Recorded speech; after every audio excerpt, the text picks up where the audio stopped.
Hey friends, and welcome to this video. Today I will show you how to cancel your Dropship.io free trial.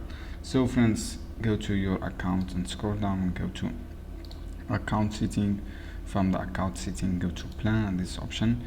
From here, click you see this option, friends, skip try and pay. Click this three dots line dot point and click cancel subscription. And then guys, you have two options: extended the free trial your end. All you have to do, guys, click decline offer and click order. Please share your reason for leaving.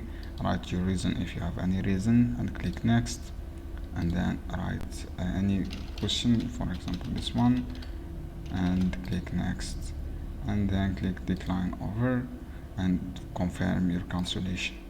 As you can see here, I confirm the cancellation. I hope this video helpful for you guys. Don't forget to give like and share this video for more content, and see you in another video soon.